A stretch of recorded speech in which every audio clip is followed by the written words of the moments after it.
Pemerintah dikabarkan akan menerapkan skala prioritas pengangkatan tenaga honorer di Indonesia untuk menjadi pegawai negeri sipil. Tenaga honorer yang usianya paling tinggi atau masa pengabdian paling lama akan didahulukan untuk diangkat menjadi PNS. Tentu saja proses pengangkatan ini tidak dilakukan secara cuma-cuma. Berikut ini syarat dan batas usia terendah honorer yang bisa menjadi PNS. Pertama, setiap honorer yang memenuhi syarat pengangkatan harus mengikuti seleksi menjadi CPNS terlebih dahulu.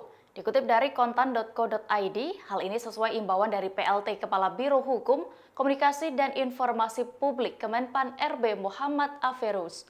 Proses pengangkatan honorer menjadi aparatur sipil negara akan dilakukan melalui seleksi sebagaimana proses penerimaan CPNS pada umumnya.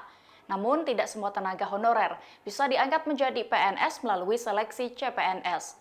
Kemenpan RB menetapkan ada kategori tenaga honorer apa saja yang bisa dijadikan PNS.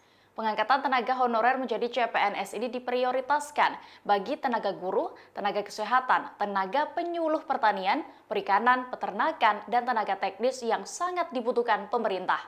Persyaratan selanjutnya, tenaga honorer berusia maksimal 46 tahun dan mempunyai masa kerja 20 tahun atau lebih secara terus-menerus akan mendapat prioritas pertama dalam skema pengangkatan menjadi PNS.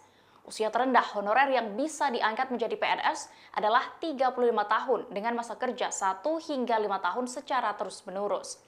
Sedangkan tenaga honorer bagian lainnya terancam menjadi outsourcing. Saat ini setidaknya 12 jenis tenaga honorer yang tidak masuk kategori untuk diangkat menjadi PNS. 12 jenis itu yakni cleaning service, petugas keamanan, pramutamu, sopir, pekerja lapangan, penagih pajak, penjaga terminal, pengamanan dalam penjaga pintu air, dan operator komputer. Diketahui bersama status tenaga honorer di pemerintahan Indonesia akan segera dihapus pemerintah pada 2023 mendatang. Pemerintah diketahui hanya akan fokus merekrut pegawai dengan perjanjian kerja atau PPPK pada tahun 2022.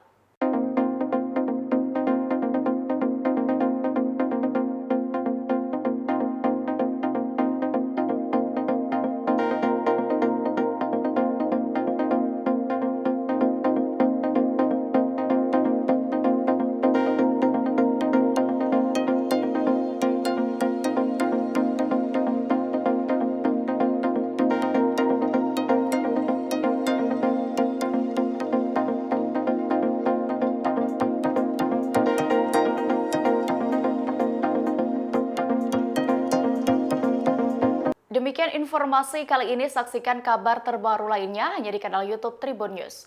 Terima kasih sudah nonton, jangan lupa like, subscribe, dan share ya!